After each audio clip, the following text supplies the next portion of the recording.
अस्सलाम वालेकुम जी। मेरा बेसिकली इस चैनल को बनाने का मकसद सिर्फ इतना है कि कैमरे के उस साइड पे बैठे हुए जो मेरे स्टूडेंट्स हैं, मैं उनको ईजीएस्ट पॉसिबल वे के अंदर जो ये कम्युनिकेट कर सकूं कि अकाउंटिंग होती क्या है, अकाउंटिंग के बेसिक कॉन्सेप्ट्स जो हैं वो मैं उनके डेवलप करवाने में उनकी हेल्प कर सकूं और वो मेरे साथ इस चैनल पे रहते हुए अपने जो कॉन्सेप्ट्स हैं अकाउंटिंग के वो डेवलप कर सकें।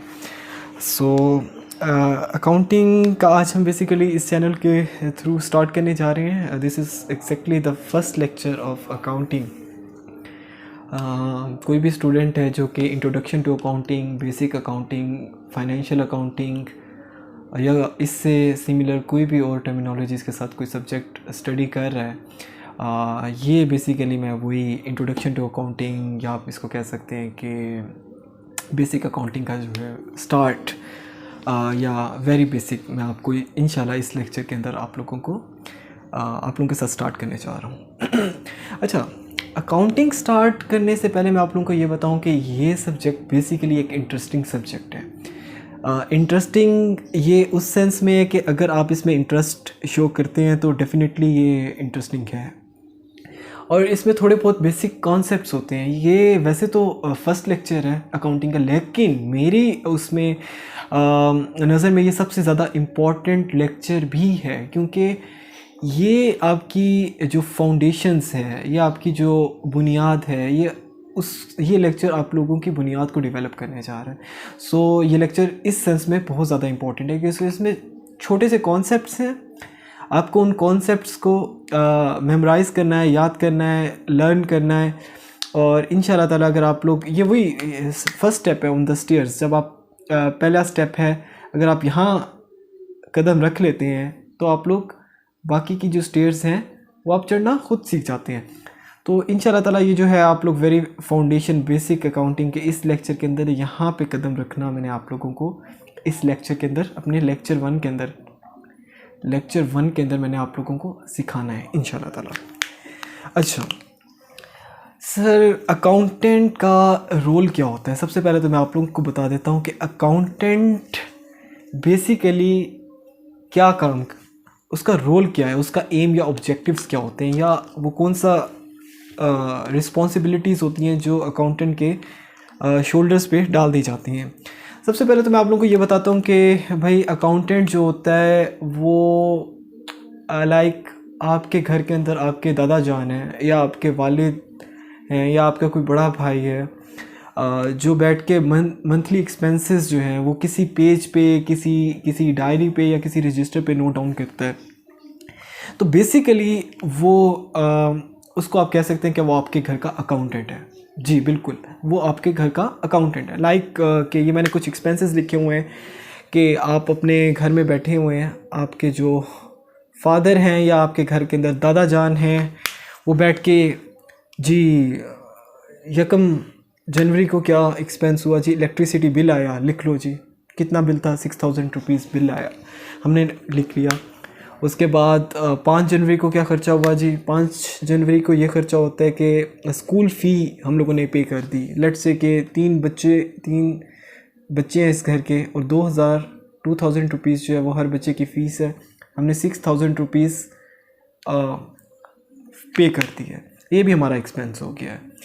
इस तरह मतलब शुगर इस बार हम लोगों ने परचेज़ की ₹1000 की, हम लोगों ने आटे का एक बैग परचेज़ किया, वो हमने किया 40 kg का जो एक बैग था वो 2800 रुपीज़ का परचेज़ किया। लाइकवाइज हम लोगों ने कोई और एक्सपेंसेस किए।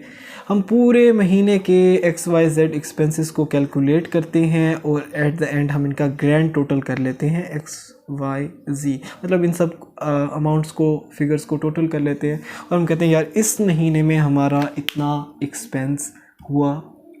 तो ये बेसिकली हम अपने घर में बैठे हुए अकाउंटिंग रिकॉर्ड्स को मेंटेन कर रहे हैं। ये काम अगर आपके घर में आपके दादा जान कर रहे हैं तो वो आपके घर के अकाउंटेंट हो सकते हैं। अगर ये काम आपकी अम्मा या आपके अब्बा जान कर रहे हैं, तो आपकी जो अम्मा या अब्बा जान है वो आपके घर के अकाउंटेंट है। माइट हो सकता है कि आप भी ये काम कर रहे हो, अपने एक्सपेंसेस जो हैं कि जी हमेशा मेरे से खर्चा हो जाता है लेकिन मुझे समझ नहीं आता वो खर्चा कहाँ होता है, कैसे पैसे खर्च हो जाते हैं। इस बार से मैं यूँ करूँगा जी, एक एक पैसा लिखा करूँगा ताकि कोई भी खर्चा हो तो मुझे पता हो, मैं देखूँ पैसे जाते कहाँ हैं। तो ये इस तरह बहुत से घरों में इस तरह से होता है कि वो बैठ के अपने एक्सपेंसेस को राइट डाउन करना शुरू कर देते हैं और एट द एंड महीने के आखिर में जाके उनको ग्रैंड टोटल करते हैं और देखते हैं कि जी इस महीने में हमने अपना एक्सपेंस कितना किया।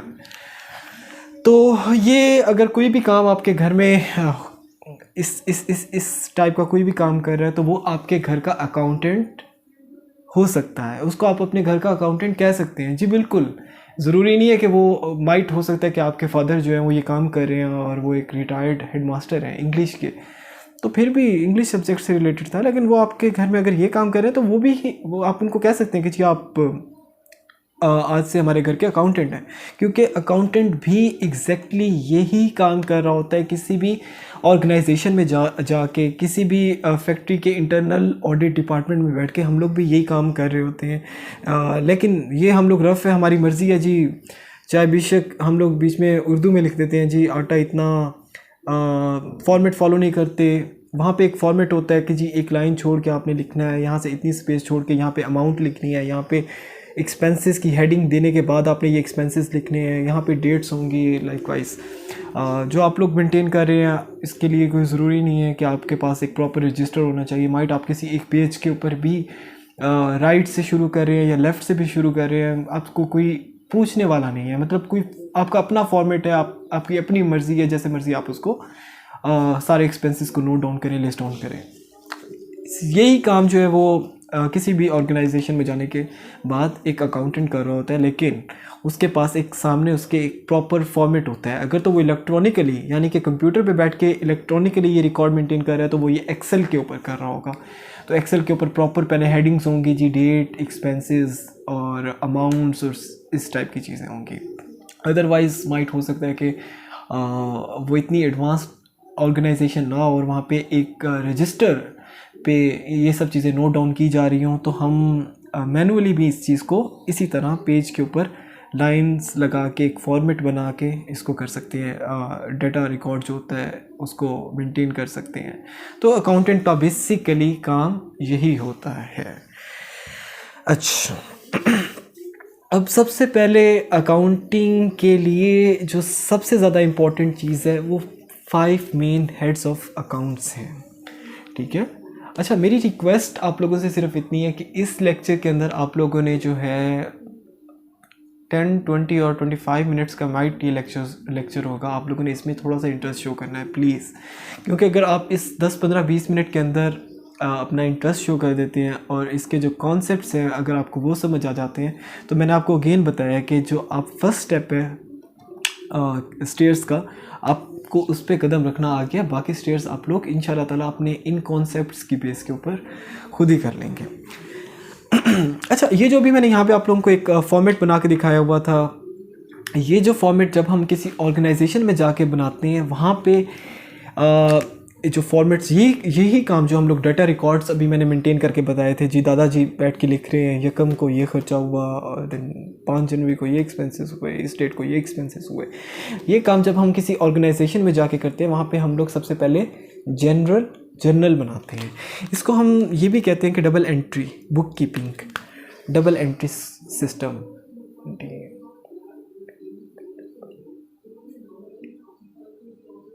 डबल एंट्रीज सिंपलेस्ट फॉर्म में।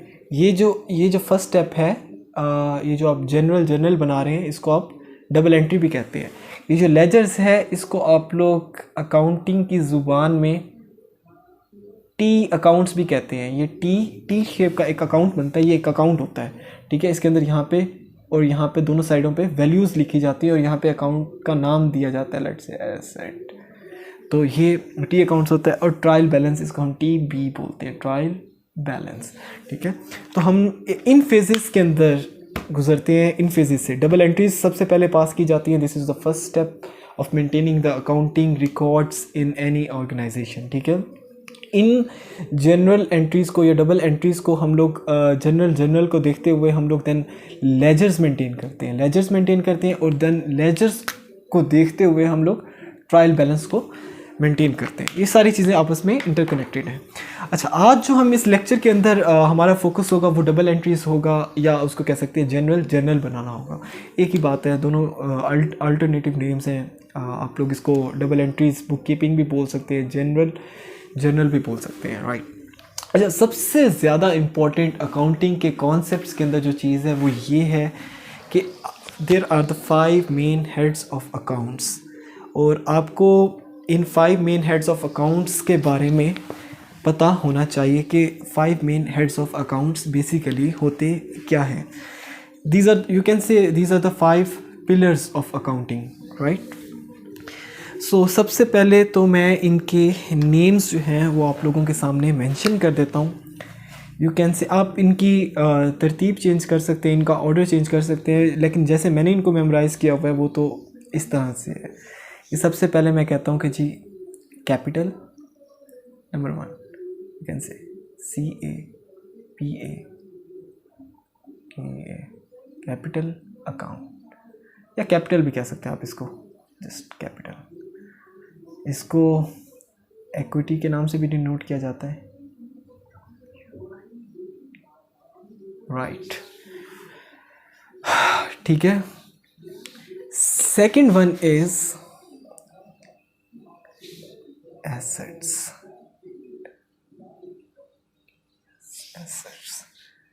थर्ड वन है यहाँ पे हमारे पास liabilities.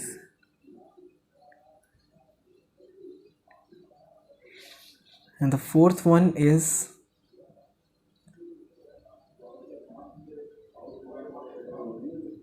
Incomes, and the fifth head of account is expenditures.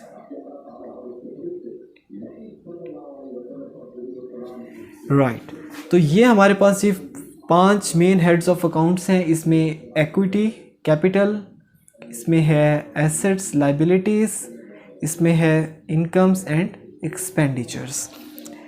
अच्छा, ये जो हेड ऑफ अकाउंट है, अच्छा, इनकी नेचर्स होती हैं। अब मैं आप लोगों के सामने इनकी नेचर्स लिखने जा रहा हूँ, और आप लोगों को ये कॉन्सेप्ट जो है थोड़ा सा ध्यान के साथ समझने की ज़रूरत है, क्योंकि ये वाकई में थोड़ा सा इम्पॉर्टेंट है और आपको समझ आ जाता है तो इसका मतलब है आपने बहुत कुछ सीख लिया है। इसकी नेचर मैं जो बताने जा रहा हूँ वो आपने गौर से सुनी है। अच्छा, इसकी जो नेचर है, इन टिक्स को मैं रिमूव करने जा रहा हूँ। ये capital, asset, liabilities, income and expenditure, ये 5 मेन हेड्स ऑफ अकाउंट्स हैं। अच्छा, इनका काम क्या होता है? सबसे पहले मैं आपकी इनको नेचर बताने से पहले मैं आपको इनका फंक्शन बता देता हूँ कि हमने ये 5 मेन हेड्स ऑफ अकाउंट्स क्यों कैटेगराइज किए हैं बेसिकली। अच्छा, देखिए हम काम क्या करने जा रहे हैं। ये मैंने कहा आज हम इस लेक्चर में डबल एंट्रीज कैसे करते हैं, कैसे एंट्रीज पास की जाती हैं, मैं आप लोगों को ये समझाने वाला हूँ। तो जब मैं आपको डबल एंट्रीज पास करना सिखा रहा हूँ तो मैंने आप लोगों को 5 मेन हेड्स ऑफ अकाउंट्स के बारे में इंफॉर्मेशन क्यों दी है, ये चीज़ आपके लिए थोड़ी इंपॉर्टेंट होनी चाहिए समझने के लिए। देखिए लेट्स से कि मैं आपको एक एग्जांपल देता हूँ कि एक हॉस्पिटल है, हॉस्पिटल पे ये रिसेप्शन है, ठीक है। मैं रिसेप्शनिस्ट के पास जाता हूँ, कोई भी मरीज़ जाता है यहाँ पे रिसेप्शनिस्ट के पास जाता है, और यहाँ पे इस हॉस्पिटल के अंदर 3, 4, 5 जितने भी डिपार्टमेंट्स हैं, लेट्स से कि ये यहाँ पे आई स्पेशलिस्ट बैठता है, यहाँ पे हार्ट स्पेशलिस्ट बैठता है, और यहाँ पे ये जो है, ये जो डिपार्टमेंट है यहाँ पे MBBS डॉक्टर्स मौजूद होते हैं। अच्छा, ये एक कोई भी पेशेंट है, सबसे पहले रिसेप्शन पे जाता है और कहता है, इससे वो पूछता है जी आपको, रिसेप्शनिस्ट पेशेंट से पूछता है कि जी आपको प्रॉब्लम क्या है। ये कहता है मुझे बुखार है, अच्छा मुझे फीवर है, ठीक है, मुझे कफ है, या मुझे मेरे जिस्म में, मेरे बॉडी में पेन है। आपको क्या लगता है कि ये रिसेप्शनिस्ट किसके पास रेफ़र करेगा? ठीक है, हार्ट स्पेशलिस्ट के पास भेजेगा इसको, इस पेशेंट को, फ़ीवर है, इसको बुखार है, या इसको कोई जिस्म में दर्द है, या इस टाइप का कोई मसला है, तो वो डेफिनेटली रिसेप्शनिस्ट कहेगा ठीक है भाई, आप रूम नंबर 1 में MBBS डॉक्टर के पास चले जाएं। ठीक है, इसके पास एक और पेशेंट, रिसेप्शनिस्ट के पास एक और पेशेंट आता है, वो कहता है जी मुझे 1-2 हफ्ते से ठीक तरह से नज़र नहीं आ रहा, मुझे लग रहा है कि मेरा आई साइड का प्रॉब्लम है। आपको क्या लगता है कि रिसेप्शनिस्ट इसको MBBS के पास रेफ़र करेगा, हार्ट स्पेशलिस्ट के पास रेफ़र करेगा, या आई स्पेशलिस्ट के पास रेफ़र करेगा? ऑफ कोर्स उस पेशेंट को जिसको आँखों का इशू होगा, देखने में इशू आ रहा होगा, उसको वो आई स्पेशलिस्ट के पास रेफ़र कर देगा।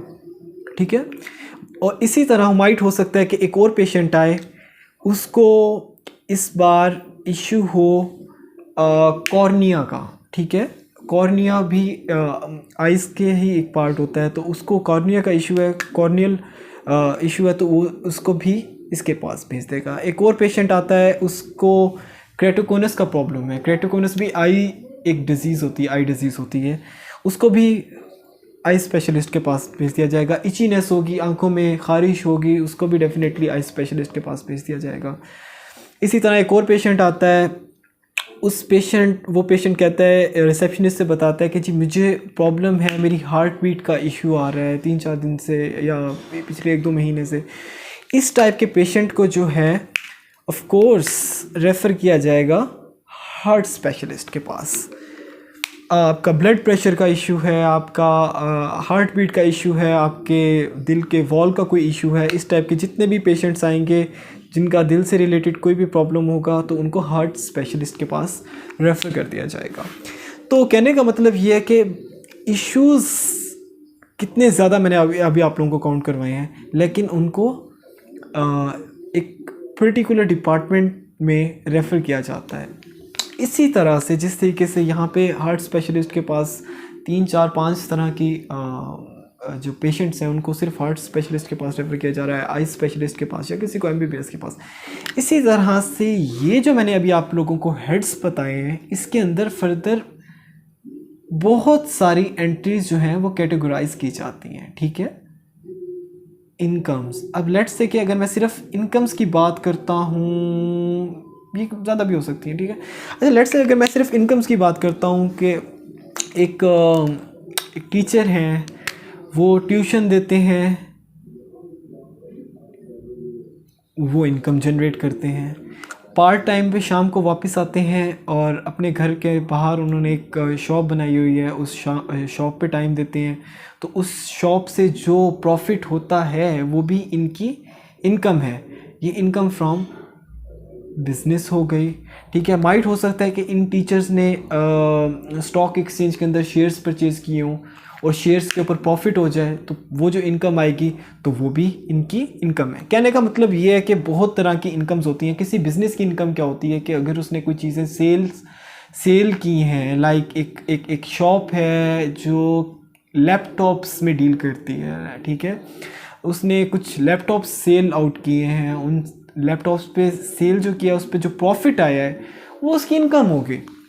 ठीक है, इसी तरह से एसेट्स हैं, एसेट्स आपके पास बहुत सारे हो सकते हैं। आपका घर आपका एसेट है, your house is your asset, आपका लैपटॉप या मोबाइल फ़ोन भी आपका एसेट यू कैन से के है, आपकी जो कार है वो भी आपका एसेट है।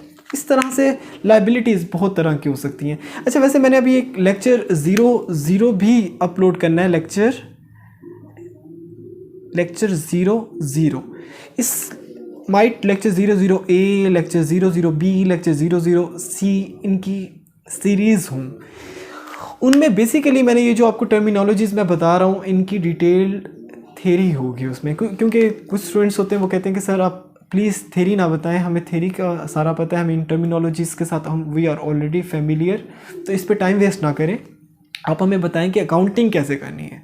तो कुछ स्टूडेंट्स इस तरह के होते हैं, तो उनके लिए मैंने डायरेक्ट अकाउंटिंग स्टार्ट कर दी हुई है। अगर जो स्टूडेंट्स थ्योरी भी लेके चलना चाहते हैं तो ये लेक्चर 01 है, आप इसके साथ lecture 00A, 00B where necessary 00C भी अपलोड कर दिया जाएगा इसी चैनल पे, इसी प्लेटफॉर्म पे, जिन पे देन अगेन मैं आप लोगों को बता रहा हूँ, उनमें मैं डिटेल थ्योरी जो है इन टर्मिनोलॉजीज़ को डिस्कस करूँगा वहाँ पे। ठीक है, अच्छा, अब ये 5 मेन हेड्स ऑफ अकाउंट भी मैंने आप लोगों को बता दिए हैं, आप लोगों ने इनको इसी तरह से मेमोराइज करना है। इस तरह लायबिलिटीज़ के अंदर भी कैटेगरीज होती हैं, एक्सपेंडिचर्स भी होते हैं। बेसिकली इनका फंक्शन ये होता है, अच्छा इनमें ये कैटेगरीज होती हैं, ठीक है। अच्छा, अब एक चीज़ जो मैं आप लोगों को स्टार्ट में बताने वाला था लेकिन वो चीज़ वहीं पे रह गई है। अच्छा, थोड़ी सी टर्मिनोलॉजीज भी मैं अभी डिस्कस कर लेता हूँ। कैपिटल, बेसिकली कैपिटल क्या होता है? माइट हो सकता है कि किसी बच्चे को बाद में इशू है कि सर आपने लेक्चर यहीं पे छोड़ दिया, मैंने लेक्चर यहीं पे छोड़ दिया था, मुझे समझ ही नहीं आ रही थी। Capital, assets, liabilities, incomes and expenditures, जो 5 main heads of, then again these are the 5 main heads of accounts, right. तो ये जो आपने बताया ये मुझे समझ नहीं आया, ठीक है, मैं आपको भी समझा देता हूँ बेटा। इसके अंदर इस तरीके से चलता है ये कॉन्सेप्ट कैपिटल। अच्छा, ये जो हम सारा कुछ कर रहे हैं, ये जो जनरल है, लेजर्स, और उसके बाद ट्रायल बैलेंस बनाएंगे। अभी हम फिलहाल इस लेक्चर में सिर्फ डबल एंट्रीज पास करना है। ये कौन कर रहा है? ये अकाउंटेंट बैठ के कर रहा है। कहाँ पे बैठ के कर रहा है? ये भाई बिजनेस जो हमने स्टार्ट किया है, ये उस बिजनेस के अंदर हमारा अकाउंटेंट जो है वो ये एंट्रीज पास कर रहा है, ठीक है। अरे मैं आपको एक डायग्राम के थ्रू थोड़ा सा इसका स्ट्रक्चर, बेसिक स्ट्रक्चर भी बता देता हूँ। देखिए, अच्छा अब ये कैपिटल क्या होता है? मिस्टर एक्स है, एक पर्सन है, इनका नाम है जी मिस्टर एक्स। सॉरी मेरी डायग्राम थोड़ी अच्छी नहीं है। अच्छा, इनको बैठे बैठे ख्याल आता है कि यार क्यों ना एक बिज़नेस स्टार्ट किया जाए। अच्छा, मैं आसान सा बिज़नेस स्टार्ट कर रहा हूँ अभी इस कॉन्सेप्ट को बिल्ड करने के लिए, ठीक है। ये कहते हैं कि जी अब बिज़नेस स्टार्ट करते हैं। एक क्या बिज़नेस स्टार्ट करते हैं यार? एक ऐसा काम करते हैं कि एक शॉप बना लेते हैं जिसके अंदर हम लोग लैपटॉप्स जो है उनको उनकी डीलिंग किया करेंगे। ये एक शॉप बना ली है मिस्टर एक्स ने। इस शॉप का नाम रखा है लैपटॉप शॉप। अच्छा, इसका नाम कुछ भी रख सकते हैं आप, ठीक है। बिज़नेस का नाम कुछ भी हो सकता है, डिपेंड कि मिस्टर एक्स जो हैं वो इसका क्या नाम रखना चाहते हैं। अच्छा, अब इनको ये ख्याल कब आया? लेट्स से कि इनको ये ख्याल आया 01 जनवरी 2022 को। इन्होंने कहा कि बस आज नया साल का नया दिन है, मैंने आज से ही बिज़नेस स्टार्ट करना है, बस आज ही बिज़नेस स्टार्ट करना है। इन्होंने क्या किया? इनको किसी ने बताया कि जी लैपटॉप शॉप करनी है तो आपको कम से कम 10 लाख की ज़रूरत है, 10 लाख रुपीज़ आर रिक्वायर्ड। इन्होंने फ़ौरन अपने घर से या अपने बैंक अकाउंट से, अपना ये इनका घर है, मिस्टर एक्स का घर है, इन्होंने यहाँ से 10 लाख रुपए उठाए। ये शॉप है लैपटॉप शॉप, ये जो अपना बिज़नेस स्टार्ट करने जाए, इसमें रुपीज़ 10 लाख ला के यहाँ पे अपने यहाँ पे अकाउंटेंट है इनके, उनके सामने रुपीज़ 10 लाख रख दिए। ये टेबल है, इस टेबल के ऊपर ला के इन्होंने रुपीज़ 10 लाख, रुपीज़ 10 लाख इन्होंने रख दिए। अच्छा, अब ये जो अमाउंट इन्होंने अपने जेब से उठा के, अपने बैंक अकाउंट से उठा के, या अपने घर से उठा के, या अपनी पर्सनल पॉकेट से निकाल के, अपनी जेब से निकाल के इन्होंने यहाँ पे रखी है, ये अमाउंट कैपिटल होती है, कैपिटल इन्वेस्टमेंट। इन्होंने, मिस्टर एक्स ने अपने बिजनेस के अंदर एक अमाउंट इन्वेस्ट की, एक अमाउंट लगाई, एक अमाउंट फेंकी, जिसकी वैल्यू है 10 लाख, रुपीज़ 10 लाख। तो इस अमाउंट को हम कहते हैं कैपिटल। अच्छा, वैसे मोस्ट प्रोबेबली अगर क्वेश्चन के अंदर आप लोगों को इस टाइप की एंट्री जो है वो वेरी रेयर, फर्स्ट एंट्री जो होती है आप लोगों को देखने को मिलती है, उसके बाद बहुत कम होता है कि मिस्टर एक्स ने 20 जनवरी को दोबारा अपनी जेब से पैसे उठा के बिजनेस में इन्वेस्ट किए। इस टाइप की एंट्री क्वेश्चंस के पर्सपेक्टिव में फर्स्ट एंट्री जनरली जो है आप लोगों को क्वेश्चन में इस टाइप की देखने की मिलती है कि जी starting the business is investing in the business with 10 lakh rupees, इतने starting the business with 5 lakh sectors. तो ये फर्स्ट एंट्री जो क्वेश्चन के अंदर होती है, डबल एंट्री बुक कीपिंग के क्वेश्चन के अंदर, वो यही होती है कैपिटल से रिलेटेड, और फर्स्ट एंट्री ही इस टाइप की होती है। बाकी हेड ऑफ अकाउंट से रिलेटेड होती है, लेकिन इस हेड ऑफ अकाउंट से रिलेटेड 99.9% क्वेश्चंस के अंदर सिर्फ एक ही एंट्री होती है, ठीक है ना। अनलेस के दोबारा मिस्टर एक्स अपने बिज़नेस में कोई अमाउंट इन्वेस्ट नहीं करेंगे तो ये इस एंट्री की हमें दोबारा ज़रूरत नहीं पड़ेगी, ये फर्स्ट एंट्री जो है वो ऑलरेडी ओवर। अच्छा, एसेट्स। अब एसेट्स क्या होते हैं भाई? अब देखिए, देन अगेन मैं आप लोगों को कह रहा हूँ कि ये अकाउंटिंग जो हम करने जा रहे हैं, ये हम हमारा बिजनेस अकाउंटिंग कर रहे हैं। ये हम इस ये अलग चीज़ है। ये देखें, ये मिस्टर एक्स का घर, मिस्टर एक्स का बैंक, ये सारी अलग चीज़ है। लेकिन मिस्टर एक्स का जो बिज़नेस है, जो उसने एक शॉप बनाई है, ये एक अलग चीज़ है।